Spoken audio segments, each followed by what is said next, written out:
Hello everyone, welcome. My name is MJ Pestridge and welcome to another P3D video.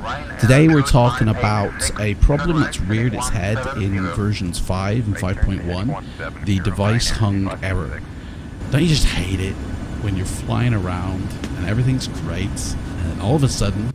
No, God! No, God, please, no! No!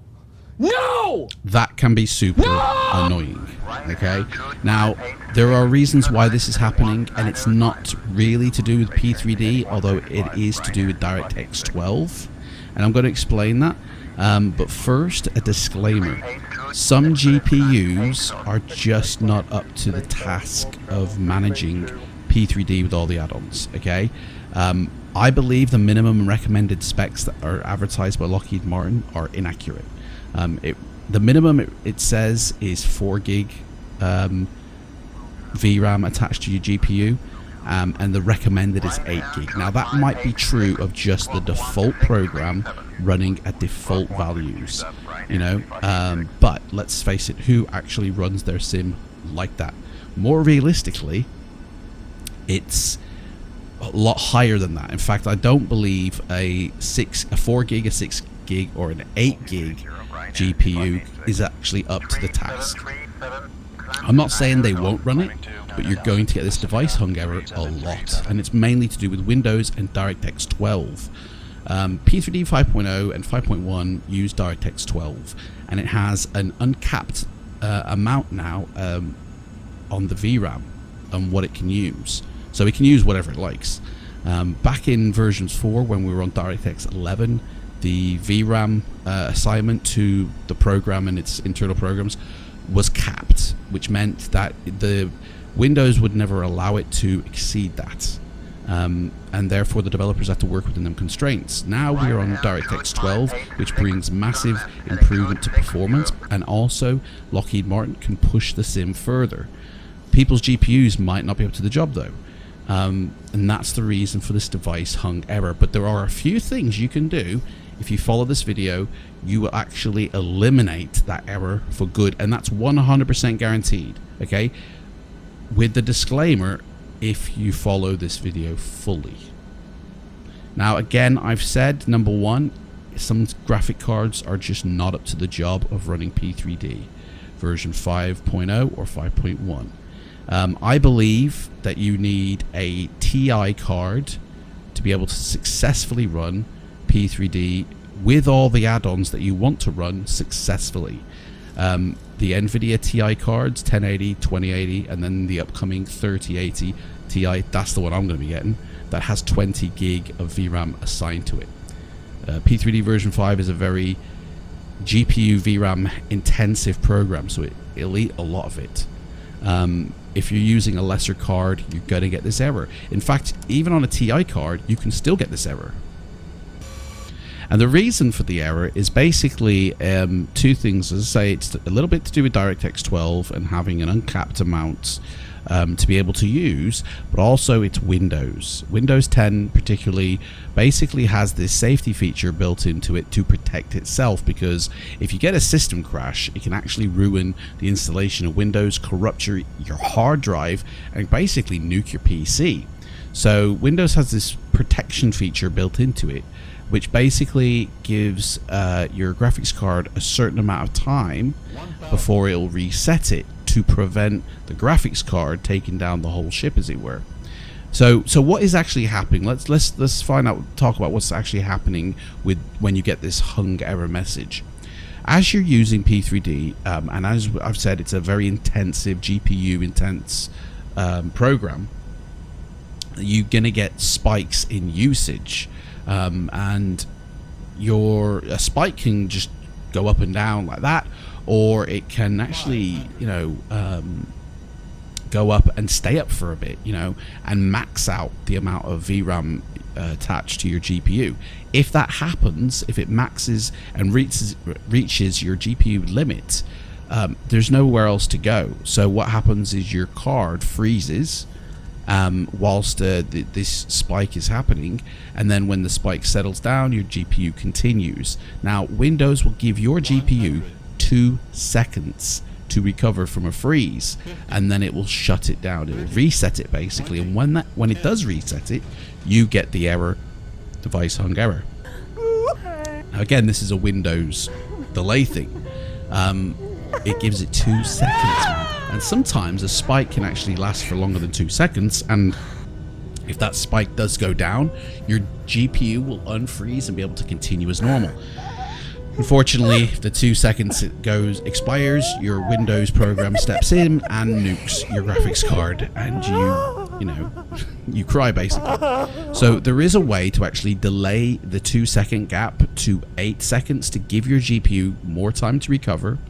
Again, it still can happen. It's not a one fix for all. But if it's going to limit the amount of times this error device comes up drastically. You might not even see it ever again, or you might get it in certain areas. Now, we're going to talk about airports and add-ons in a little bit, but first let me show you where you can actually go. Now, I created this fix back in April. I've had this fix since P3Dv5.1 came out, and I've been using it, and I've not had a device hung error until I went to a Trueworth Netherlands and with Amsterdam loaded from Flight Tampa, and it was down to Trueworth. Trueworth products are very memory and VRAM intensive, especially in 5.0, because the settings in 5.0 are a lot different. So with the advent of P3D version 5 and DirectX 12, all these sliders actually have different value meanings compared to version 4. In fact, for instance, scenery complexity, the normal setting in version 5.0 and 5.1 is actually in 4.5 or version 4, the very dense setting. So you can actually put this to normal and have very dense scenery complexity, and it's the same for all of these values in the scenery objects. Obviously, terrain 7 centimeters is still 7 centimeters, but your sliders in scenery objects actually have different meanings, meaning extremely high and extremely dense are even far greater than what they are in version 4, and that's directly related to DirectX 12. So if you're trying to run the same settings as version 4, you're actually increasing the load on your PC by quite a lot. So how can we combat this? How can we get rid of the device hung error and you still be able to enjoy your sim? Again, if you've got a TI card, you'll be able to do this. If you're running a VRAM card that has 4 or 6 or even 8 gig of VRAM, you're going to have an extreme amount of trouble trying to do this, and you're going to have to run on very low settings, very low settings in order to combat this. But if you've got a TI or equivalent card with 11 gig of VRAM attached, this is going to be very easy. So the way to fix it, what you need to do first off is, here is the website that actually tells you, all about why does the GPU crash, what actually happens to it, basically what I've just said before. And coming here, it even tells you how you can fix it. Now, I've actually made this process a lot simple, okay, by creating a registry fix.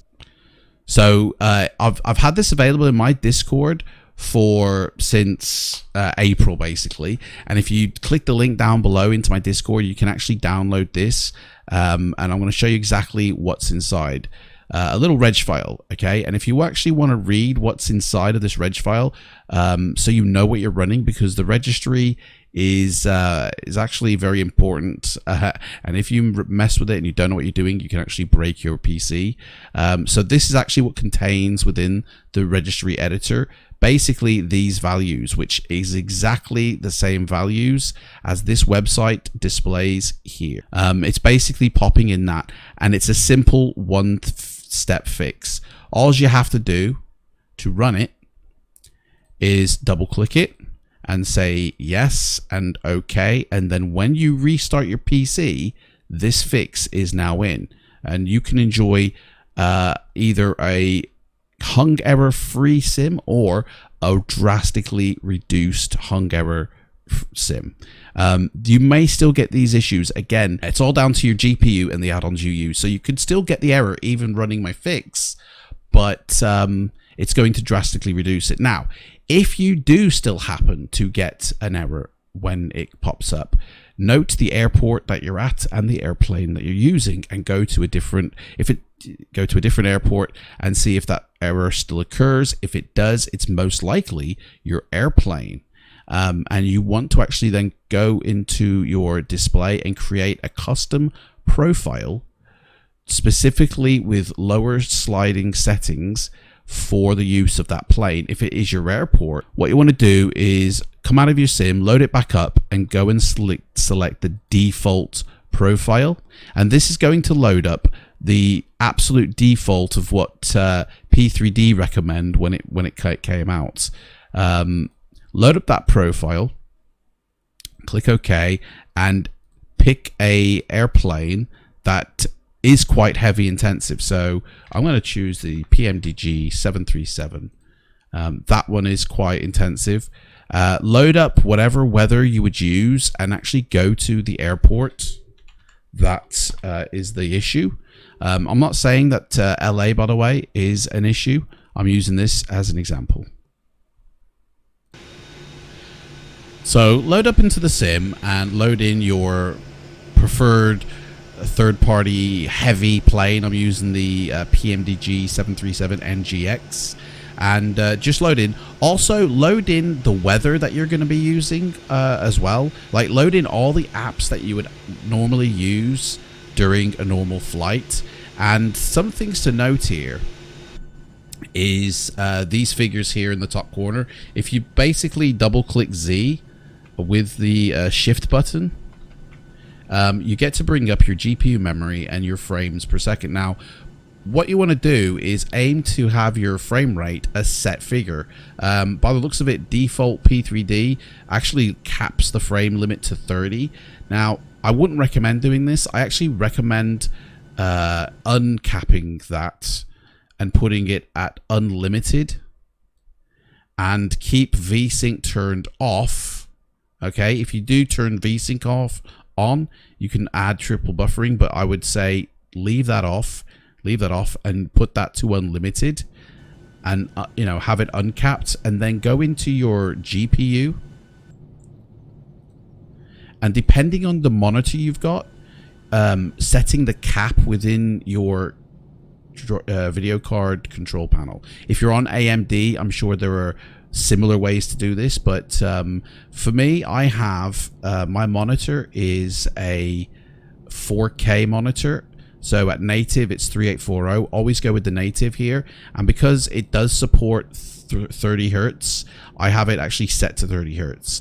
If your monitor doesn't support 30 Hertz, then just set it to 60 or whatever it does support. But either 60 or 30 are the two figures you want to go for. Whatever the value says here is what your FPS must be in your sim. Otherwise, you're going to get screen tearing and stutters. So for me, it's 30 is what I'm aiming to achieve. And the way you do that is in your Manage 3D settings for the NVIDIA control panel. AMD, again, might have a very similar way to do this. I basically turn VSync on, so it matches my frame rate to the synchronization of my monitor, the Hertz value, and then I cap my frame rate at 33 just to give it a little bit of overhead. I tend to find that if I cap it at 30, then it reaches like 28, 29, but never hits that 30. So 33, and it hits that 30. And as you can see, even though on unlimited frames, my frame rate dances between 28 and 32.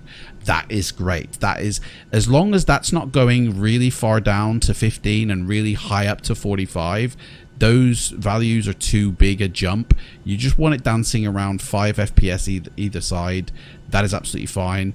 Then you can start working on increasing the load on your GPU. Now, basically, the best spot for your GPU, this 10.1 gig in this corner, is basically the amount of GPU P3D is going to use on your graphics card.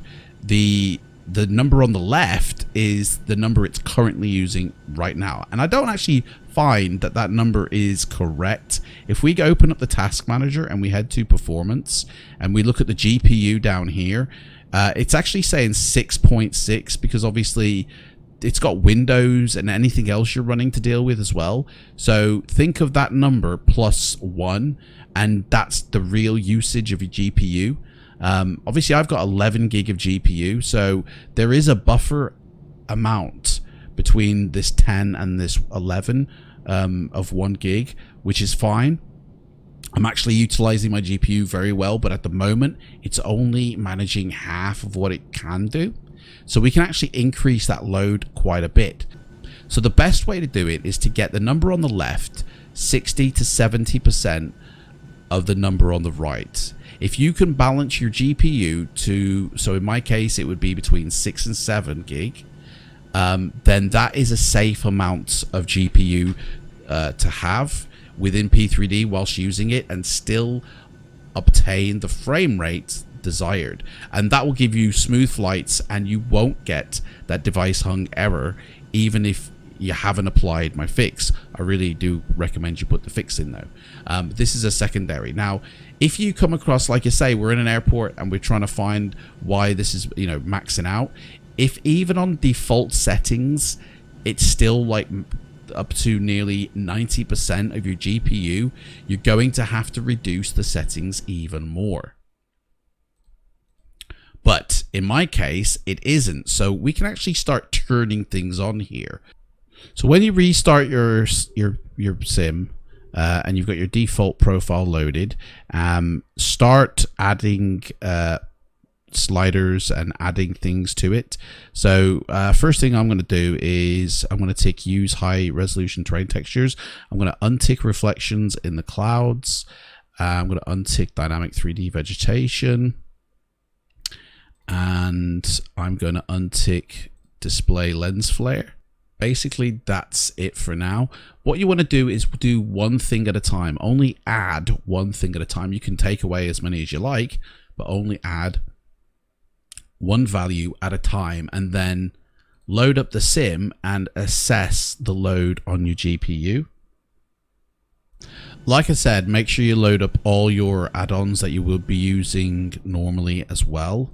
So you can not only assess the load in total on your PC, 6.4 in my case, but also what your sim is using independently. And at the moment, it's actually gone down to 4.8. Now, basically, rinse and repeat, rinse and repeat.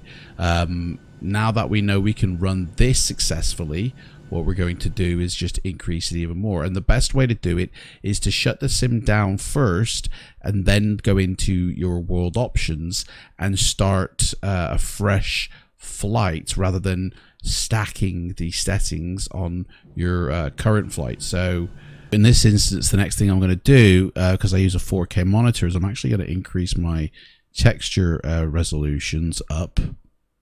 That needs to be at unlimited. And I'm also going to untick dynamic texture streaming as well.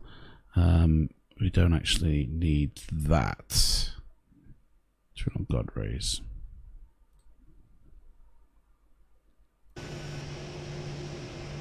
So when you're finished making all your adjustments and you're totally happy with the frame rate that you're getting, you're wanting to get your GPU memory again between 60 to 70% of what the total allowance is here. Now, to be honest, it did say 10 gig before.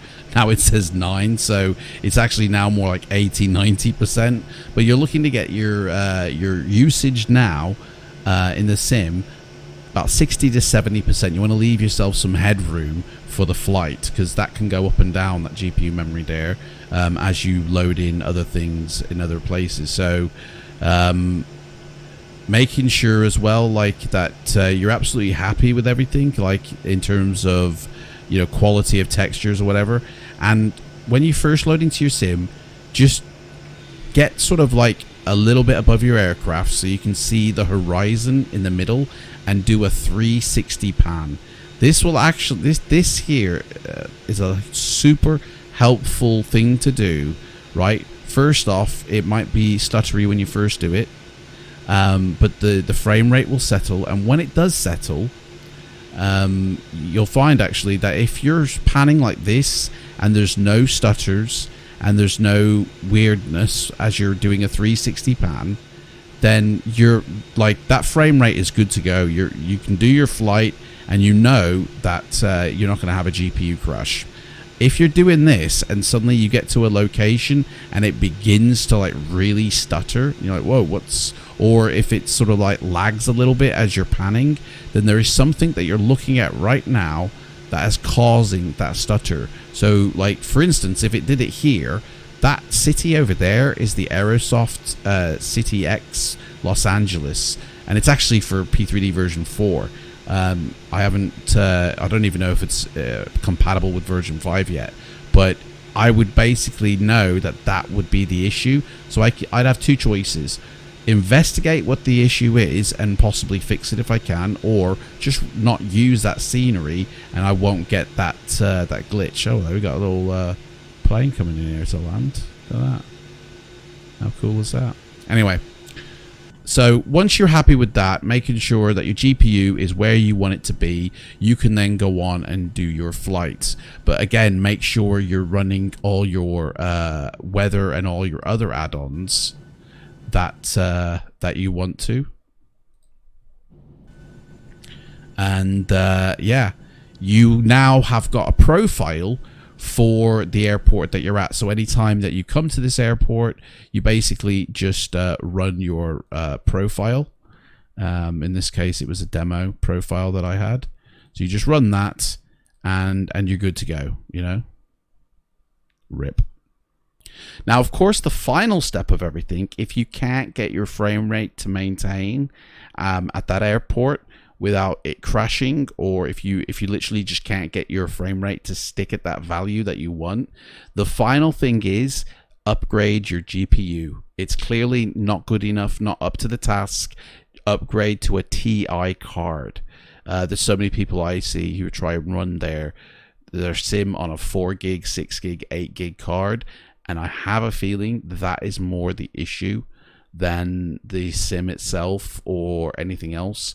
Making sure that your hardware is up to scratch and that your operating system has not got any errors and it's optimized for flight simulation is also another step you can do to maintaining that frame rate. I've done videos already on that. Go check them out. I will link them in this video.